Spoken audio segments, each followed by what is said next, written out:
안녕하세요. 책과 영화의 만남 함께 바라보다 행사를 진행하게 된 신의 11의 이다혜 기자라고 합니다. 아리랑 인디웨이브에서는 성북 구립도서관과 함께 책과 영화의 만남 함께 바라보다 행사를 진행합니다. 올해는 특별히 아리랑 시내센터 독립영화전원관 아리랑 인디웨이브가 10주년을 맞이하는 해이기도 하고요. 성북구 한 책 읽기도 10주년을 맞이하는 의미 있는 해입니다.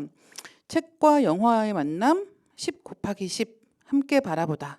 성북구 한 책 후보도서 4권과 결을 함께하는 독립영화 기획전이 열리고 있는데요. 성북구 한 책 읽기에 대해서 먼저 소개를 드리겠습니다. 올해로 10주년을 맞는 성북구 대표 독서 운동인데요. 한 해 동안 이웃과 함께 읽을 책을 주민들이 직접 선정하고 경험하고 토론하면서 선정하는 그런 시간입니다. 성북구 최종 후보 도서는 주민이 직접 한 책으로 추천한 327권의 도서를 주민 중심 협의체 한책 추진단 운영위원회 그리고 성북 구립도서관 담당자가 함께 논의하고 토론해서 최종 후보 도서 4권을 선정합니다. 예, 오늘 책과 영화의 만남에서는 이 한 책 읽기를 통해 많은 분들이 읽고 계실 텐데요. 예, 김보라 감독님의 벌새 시나리오집 이야기를 할 예정입니다. 시나리오집인데도 불구하고 많은 분들이 굉장히 영화도 좋아해 주시고 책도 재미있게 읽고 계시는데요. 이 책 이야기를 하기 위해서 오늘 특별한 세 분을 모셨습니다. 첫 번째로는 조수아 PD님이신데요. 오늘 이야기할 이 벌새의 제작을 맡으시기도 하셨고 또 영화로 보신 리코더 시험이라는 작품 역시도 함께 감독님과 제작하셨다고 알고 있습니다. 먼저 소개드릴 분은 바로 조수아 PD님이세요. 안녕하세요. 안녕하세요. 반갑습니다. 오늘 김보라 감독님이 원래 오셔야 되는 자리인데 제가 이렇게 워낙 바쁘신 일정 때문에 대신 왔는데 가능하면 많은 질문 제가 잘 답하도록 하겠습니다. 예, 그다음에는 벌새 영화와 톤을 비슷하게 어떻게 보면 같이 보면 좋을 영화들을 선정을 했는데요. 그중에서 잠몰 연출하신 이승환 감독님 소개드리겠습니다. 네, 안녕하세요. 저는 잠몰 연출한 이승환이라고 합니다. 예, 반갑습니다. 그다음에는 김덕근 감독님의 민혁이 동생 승혁이 이야기를 할 거거든요. 김덕근 감독님도 소개드리겠습니다.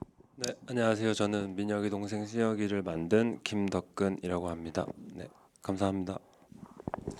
사실 원래는 여기에 관객분들 계셔서 뭔가 박수를 치고 이렇게 되면 이 어색함이 훨씬 덜하거든요. 근데 지금 인사를 해도 모두가 침묵 속에 있기 때문에 약간은 어색하게 시작을 하는데요. 영화 이야기 해주시면서 좀 편하게 말씀을 나눠주시면 굉장히 좋겠다는 생각을 하고 있습니다. 아마 이 영화와 책을 같이 이야기하는 자리라는 것도 좀 특별하고 그다음에 감독님들이나 아니면 제작자님이나 내 영화에 대해서 이야기하는 자리는 많은데 다른 영화랑 같이 엮어서 혹은 이렇게 시나리오집하고 함께 이야기하는 자리는 낯설 거라는 생각이 들기도 하거든요. 그래서 편하게 직접 만드셨던 영화 이야기들을 중심으로 특히나 성장 영화라는 점에서 이 작품들이 다 결을 같이 하고 있거든요. 성장 영화라고 하는 게 왜 중요한지 혹은 매혹적인지 만드는 과정에서 어렵거나 즐거웠던 점들이 무엇인지에 대해서 편하게 말씀을 주시면 아마 이 영상 보시는 분들께서 영화 작품마다의 공통점은 알아서 예, 찾으시지 않을까라고 생각을 하고 있습니다. 그래서 일단 먼저 질문 드리고 싶은 건 이승환 감독님 잠몰 영화 이제 오랜만에 보신 걸로 알고 있는데 처음에 언제 만드신 영화인지 그다음에 영화에 대해서 간단하게 소개해 주시면 좋을 것 같습니다. 예, 잠몰이란 영화는 고등학교 수영부 우진이란 친구가 이제 중요한 시합을 앞두고 이제 대회를 준비하고 있는데 이제 하반신 마비가 온 형을 계속 돌보느라고 연습 시간을 제대로 갖지를 못해서 거기서 생기는 이제 아이러니와 이제 갈등들을 이제 다루는 이야기고요. 이 영화는 16년도 여름에 저희가 이제 촬영을 해서 이제 17년도에 이제 영화제에서 처음 소개해드렸던 영화죠. 저도 이번에 다시 오랜만에 다시 보면서 그때의 기억을 조금 다시 떠올리기도 했습니다. 예. 이번엔 김덕근 감독님께 질문 드리겠습니다. 민혁의 동생 승혁이에 대해서 간단한 소개 말씀 먼저 부탁드리겠습니다. 네, 그 민혁이 동생 승혁이는 이제 10살, 12살 형제의 하루에 대한 이야기고요. 이제 부모님이 이제 이혼을 하게 돼서 한 부모가 한 아이를 데리고 집을 나가야 되는 그 이삿날인데, 그 주인공인 동생 승혁이한테는 이삿날이라고 하기엔 자기는 이제 가족을 떠나보내기만 하는 날인데, 그날 이제 승혁이가 엄마랑 같이 있고 싶어서 어떤 발칙한 행위를 하는 걸로 인해 사건으로 일어난 해프닝, 어떤 그런 하루에 대한 이야기고요. 저도 이상한 감독님처럼 이 영화를 되게 오랜만에 제대로 이제 봤다기보다는 다시 되짚어 봤는데, 역시나 저는 보면서도 이제 되게 오그라들고 이제 내가 왜 이런 선택을 했을까, 이런 부분들이 더 많아서 저한테는 이제는 좀 하나의 영화라기보다는 그냥 저의 어떤, 그냥 예전에 그때 저의 모습이 그냥 담긴 하나의 뭔가 일기장 같은 영화인 것 같아요. 그러면 이제 벌써 이 얘기로 넘어올까 봐요. 사실 오늘 이 자리에 감독님이 오셨으면 제일 확실하게 이 시나리오와 영화 만들고 처음에 떠올릴 때부터의 이야기를 해주시지 않을까 생각을 하는데, 사실은 리코더션부터 시작해서 영화 두 편 같이 제작을 하셨기 때문에 김보라 감독님이 어떻게 영화 처음에 떠올리고 시나리오 어떻게 쓰고 이런 것들을 다 알고 계실 것 같아요. 제가 제일 궁금했던 거는 이 벌써 시나리오집에 나와 있는데, 시나리오라는 걸 왜 한 번에 완성해서 끝까지 똑같은 걸 쓰질 않잖아요. 계속 시나리오를 또 바꾼단 말이죠. 그래서 PD님께서 처음에 보신 벌새 시나리오하고 그다음에 여기 지금 책으로 나와 있는 원고 혹은 영화로 실제 찍을 때 슈팅 들어갈 때 원고하고 어떤 게 비슷하고 어떤 거는 바뀌었는지가 궁금했어요.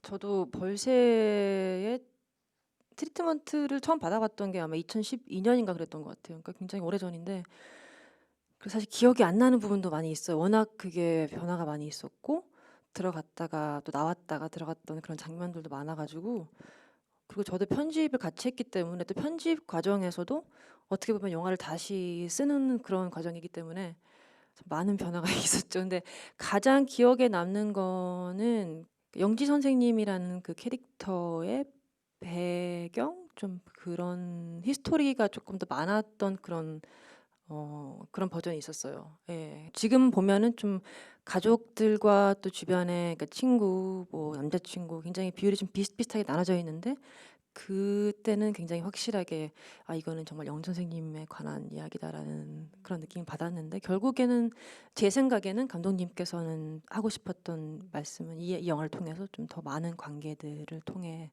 그 은이라는 캐릭터를 보여주고 싶지 않으셨나 싶어요. 이번에 드릴 질문은 그 성장 영화 혹은 청소년의 주인공인 영화에 대한 이야기인데요. 이야기의 주인공이 미성년자인 경우는 일단은 장점과 단점이 분명히 있다는 생각이 들거든요. 이거는 그냥 보는 입장에서 말씀을 드리자면, 일단은 누구나 겪었던 시기, 그러니까 10대의 불안이라든가 이런 것들을 그 나이대 관객이나 아니면 성인 관객이나 똑같이 공감하고, 그때 그랬지, 혹은 내 친구 중에 저런 애 있어 같은 식으로 공감할 수 있는 포인트가 성인 이야기보다는 오히려 더 많을 것 같거든요. 근데 또 한편으로는 일단은 첫 번째는 배우들 연기를 어떻게 지도할 것인가라는 것도 굉장히 난항이 예상되기도 하고요. 또 한 가지는 이제 그때 내가 어땠더라에 대해서 또 계속 기억을 되짚으면서 시나리오를 써야 되는 부분이기도 하잖아요. 그래서 이 10대를 주인공으로 한 영화를 만드시면서 어떤 점이 특히 어렵거나 또 재밌었는지에 대해서 말씀을 듣고 싶고요. 김덕근 감독님 먼저 여쭤보겠습니다.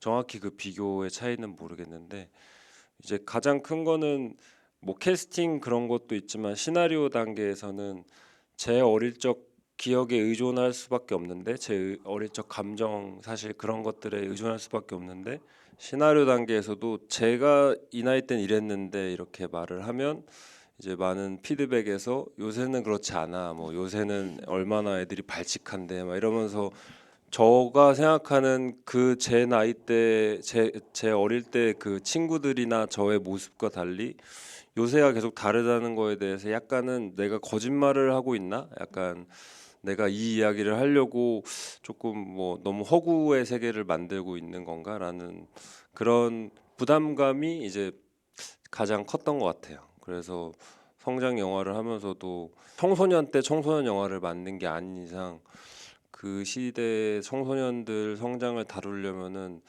많은 노고가 필요한 거구나라는 생각을 해서 지금은 청소년 성장 영화에 대한 어떤 좀 존경심 같은 게 조금 생긴 편입니다. 그럼 이번엔 이승환 감독님께 그 성장물 만드시면서의 즐거웠던 점 혹은 어려웠던 점에 대해서 여쭤보고 싶어요.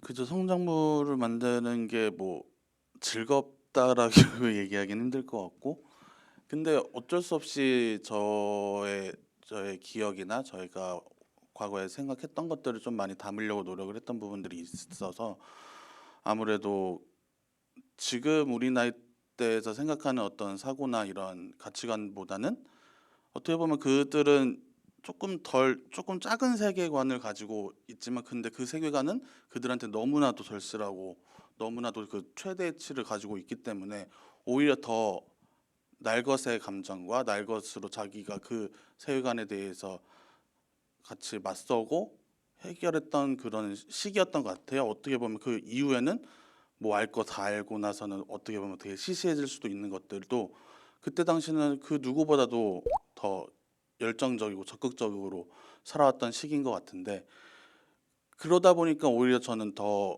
크게 공감을 받을 수도 있었고, 또 이렇게 이런 식으로 접근을 하면 조금 더 많은 이야기나 조금 더 솔직한 이야기를 할 수 있지 않을까라는 접근 때문에 아마 청소년기의 이야기를 좀 많이 했던 것 같아요. 지금도 작업하고 있는 것들도 그 나이대의 이야기를 또 쓰고 있는데, 조금 더 디테일한 어떤 지금 그들의 모습을 조금 더 담을 수 있을 거라고 생각이 들어서 그런 위주로 작업을 많이 하려고 노력을 하고 있습니다. 예.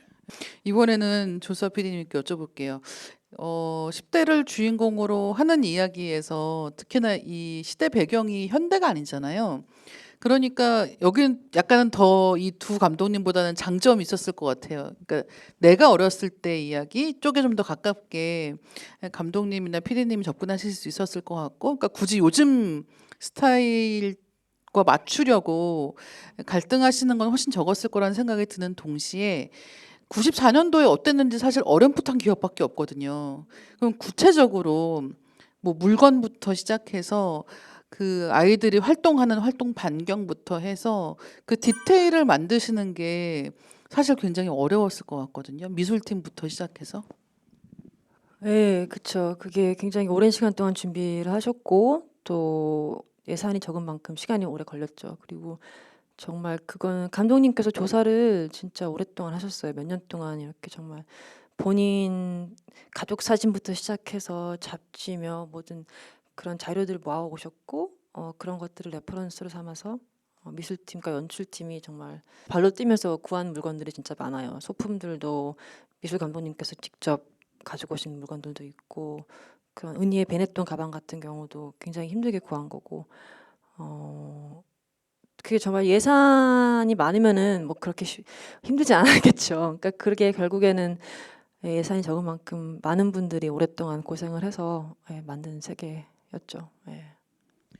그래서 이제 세 분께 이번에 여쭤보고 싶은 거는 먼저 PD님께 제가 먼저 여쭤볼게요.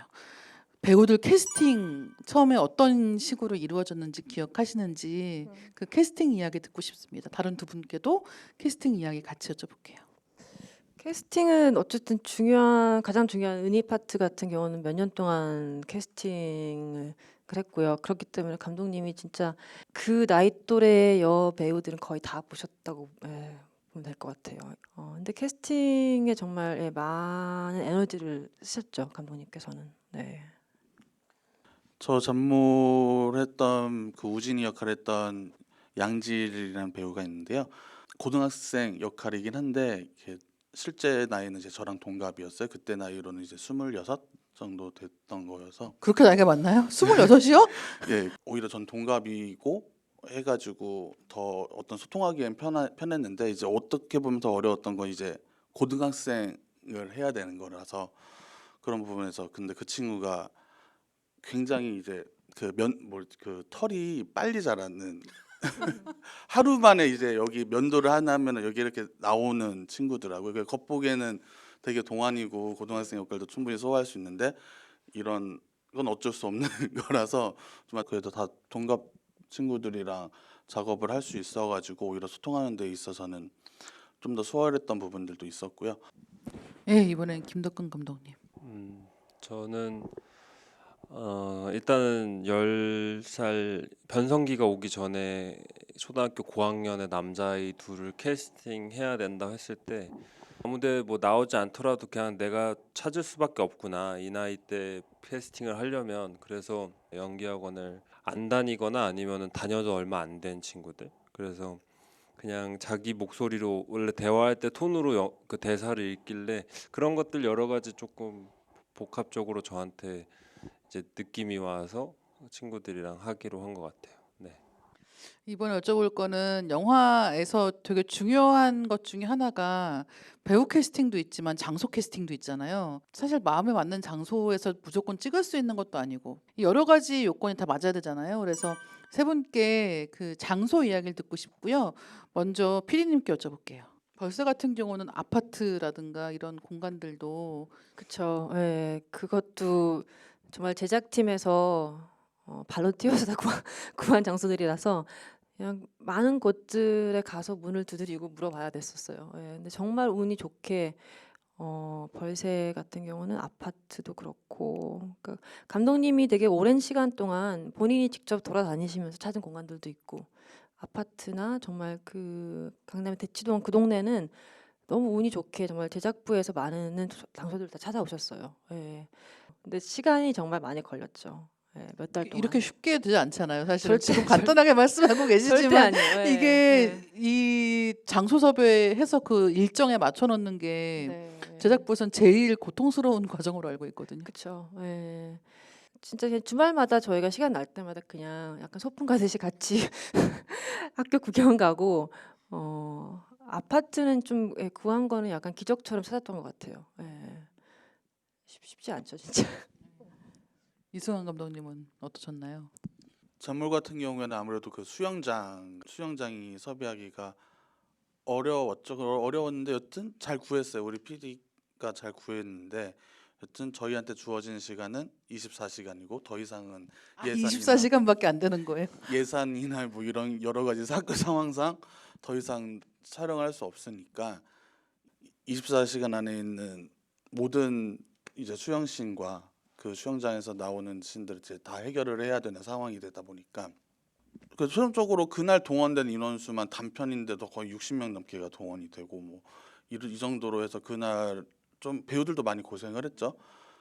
완전 여름이었는데도 계속 물에 있다 보니까 막 저체온증도 오고 그래서 막 한여름에 난로를 켜고 막 이랬던 적도 있고 그래서 수영장 섭외는 오히려 어떻게 보면은 이제 수영장이 어차피 정해져 있는 곳들이니까 수영장 섭외는 그 좀 쉽게 했 거에 비해서 이제 촬영을 진행하는 데 있어서 너무 힘들었죠. 많이 그 제가 이제 못난 놈이겠죠. 스텝과 배우들한테 너무 고생을 시킨 것 같아서 예, 제가 죄송합니다. 예. 저는 로케이션이 주는 힘이 분명히 있고 영화 만든 이들의 내공이 좀 느껴진다고 생각을 하거든요. 그래서 이 영화는 뭐 내공이 일단 뭐 당연히 이제 좋은 영화겠구나 마음이 들면서 이제 영화 점점 빠져드는 어떤 그런 리얼리티 같은 거가 있는데 저도 이제 그런 것들을 이제 표현하고 싶었다 보니까 이제 집을 찾아야 되는데 사실 단편 영화 연출자 입장에서 구하기 쉬운 집들은 지인의 집 아니면은 작게나마 돈을 받으면서 로케이션 대여를 해주시는 분들. 그런데 그런 집들이 대부분 아파트였어요. 아파트인데 이제 그 뭐 그런 좀 옛날 오래된 아파트가 아니라 대부분 좀 깔끔한 아파트거나 이렇게 현관식 있잖아요. 엘리베이터 열리면 집 하나 둘 있고. 촬영 감독이랑 그런 이야기 되게 많이 했어요. 이게 이런 집으로 가면 찍기야 찍는다. 뭐 편하게 찍고 깔끔한 뭐 널찍한 집에 잘 찍는데 이 느낌이 뭐 설명을 할 수는 없지만 이 느낌이 이 생활감이라든가 그런 걸 표현하기가 너무 힘들지 않냐 이게 리얼리티라고 하기에는. 근데 저는 지금 생각해 보면은 그런 표현 자체도 사실 내 어릴 적 그 어린 시절에 대한 그 향수가 좀 영향을 많이 주는 것 같아요. 제 어릴 적에는 그런 아파트에서 제가 어릴 때 있지 않았고 조금 더 다세대 주택이나 오래된 아파트 그런 아파트였으니까 그래서인 것 같기도 한데 그 당시에 구했던 집을 일단 보류를 해놓고 이제 막 그런 오래된 집들을 찾아보려고 그때 좀 이상한 행동을 했어요. 중고나라 같은 이제 카페 같은 데 가서 아이들 용품 같은 거를 파는 사람들의 그 사진들을 본 다음에 그 집안 풍경이 제가 마음에 들면 책을 팔린다고 올려놓은 사람들한테 문자로 장문에 이제 저가 이러한 상황입니다. 그거를 막 그냥 진짜 닥치니까 그냥 이상한 행동까지 막 하게 되는 것 같아요. 그래서 막 그냥 다 보냈어요. 막 한 50개 막 이렇게 보내서 어떤 한 집이 너무 좋다. 그래서 그때 밤 11시인가에 그냥 갔어요. 그 집으로. 정말 천운처럼 그분들도 되게 좋게 받아주시고 저도 되게 집이 마음에 들었고 근데 그런 걸 생각하면 사실 이제 로케이션을 구하는 방법이 뭔가 싶기도 하고 왜냐하면 주변에서 이런 집을 어떻게 구했냐 그러면은 뭐 설명해주기가 뭐한 것 같아요. 그냥 죽을 똥 살 똥 하면 어떻게든 되더라 이 말밖에 못 하는데 그게 뭐 또 다음에 한다고 그렇게 해서 될 게 아니니까 저도 집이 가장 그런 식으로 기억에 남는 그 로케이션이었었던 것 같아요. 네. 이제 저희 마지막 질문 드릴까 하는데요. 영화에서 개인적인 이야기를 결국 보편적인 공감으로 끌어내는 게 모든 연출자에게 또 영화를 만드는 스태프들에게는 굉장히 큰 숙제일 것 같거든요. 그래서 가장 개인적인 이야기로 가장 보편적인 어떤 공감을 끌어내기 위해서 세 분이 각각 노력하시는 포인트들이 있을 것 같거든요. 그런 걸 하기 위해서 노력하신 부분이 있다면 어떤 것일지 PD님부터 여쭤볼게요. 저는 뭐 제가 작가도 아니고 감독이 아니기 때문에 제가 말할 수 있는 부분은 그냥 가장 개인적이고 가장 디테일한 이야기를 했기 때문에 이게 이렇게 보편적이지 않았을까라는 생각이 들어요. 예. 결국에는 자기가 아는 이야기를 해야 되고 자기 정말 뼛속까지 앓고 있는 그런 감정들을 바라보았기 때문에 이런 디테일들이 살아있지 않았을까. 예. 그렇기 때문에 많은 분들이 이거를 보고 정말 공감을 하고 많은 것을 느끼고 만약에 정말 그냥 보편적이고 싶다라는 그런 마음으로 시작했다면 나오지 않았을 것 같아요. 예. 예, 이수환 감독님은요? 예, 저도 마찬가지로 제 생각이나 제가 경험해왔던 것들을 좀 많이 이제 담아내려고 했던 거고 잔물 같은 경우에도 생각의 출발점이 어떻게 보면은 죄책감이란 거에 유효기간이란 게 있을까라는 걸에서부터 시작을 한 거여서 저도 알게 모르게 누군가한테 상처를 입힐 때가 있는 거고 근데 그거를 어떻게 보면 자기 방어 기제로서 너무 쉽게 잊어버리지 않나 이런 거에서부터 저도 그거에 조금 더 근원적이고 조금 더 또 드라마틱하고 또 이런 식으로 좀 이야기를 확장을 시켜 나가다 보니까 결국 내가 공감을 해야 남들도 공감이 되는 이야기를 쓸 수 있을 것 같다는 생각으로서 완전히 개인적인 이야기는 아니지만 개인의 출발해서 결국에 그런 이야기로 확장을 하는 것이 아닌가라고 생각이 듭니다. 예, 김덕근 감독님은요? 일단은 단편 영화를 만들 때 기준으로는 저도 뭐 제가 쓸 수 있는 거는 제 이야기밖에 없기 때문에 그렇게 썼는데 이제 저는 단편 영화를 이렇게 만들면서 계속 배웠다고 생각하는 거는 이제 과정 편집이나 그런 과정에서 귀를 열긴 열되 또 자기 고집은 또 뺏기면 안 되니까 그래서 그런 것들은 답이 정확히 없지만 그거를 이제 해야 되는 게 숙명이라고는 생각을 하고 있습니다. 예, 답이 없는 게 정답일 것 같긴 해요. 다 자기 방법을 찾아가는 과정이 있기도 하고 그 다른 생각을 분명하게 잘 표현할 때 영화가 더 좋아지는 거 아닌가라는 생각도 하게 됩니다. 오늘 이 자리에 함께 하시지 못했지만 여름비를 연출한 김다나 감독님께서 간단하게 제작이도 메모를 보내주셨는데요. 지원이가 학교 밖으로 스스로 나가는 모습을 통해 어른의 경계선에 있는 우리들에게 힘을 주고 싶었습니다. 자전적인 이야기에서 출발한 만큼 영화를 연출하면서 개인적으로도 성장하길 바랐어요. 힘든 시기지만 여름 짧은 소나기처럼 금방 지나갈 거라고 믿습니다. 라고 하는 내용입니다. 네, 저희 오늘 벌새 시나리오 집과 관련해서 영화 4편 이야기를 간단하게 했습니다. 오늘 이 자리에 함께해 주신 세 분께 정말 감사 말씀드리고요. 마지막으로 인사 말씀 한마디씩 오늘 함께해 주신 소감 부탁드리겠습니다. 예, 이런 자리 정말 초대해 주셔서 너무 감사하고요. 예, 벌새를 정말 영화로도 많이 사랑을 해주셨는데 이렇게 책까지 시나리오집까지 이렇게 뽑아주시고 많은 관심 주셔서 정말 감사드리고 김보라 감독님이 함께하지 못하셔가지고 정말 많이 아쉬워하시는데 예, 정말 다시 한번 감사드립니다. 네. 예, 저도 초대해 주셔서 너무 감사드리고 또 이런 벌새와 또 김덕 감독님께 좋은 영화들이랑 함께 상영을 하면서 이런 시간 가질 수 있어서 정말 감사합니다. 저도 이제 이번 겨울에 장편을 이제 촬영이 들어가는데 벌새와 같이 좋은 성적으로 저도 그러면 정말 좋을 것 같습니다. 예, 감사합니다. 네, 저도 오랜만에 다른 분들의 영화를 제 영화와 비교하면서 이제 생각하니까 제 위치나 제가 고민해야 될 것들이 다시 이제 떠오르는 좋은 시간이었던 것 같습니다. 예, 지금까지 책과 영화의 만남 함께 바라보다 행사였습니다. 세 분 다음 작품 기다리고 있겠습니다. 일단 장편 영화 3편이 어떻게 나올지 그리고 코로나와 무관하게 부디 안정적으로 잘 만들어져서 관객분들 만날 수 있기를 바라겠습니다. 지금까지 함께해 주신 여러분들 감사합니다.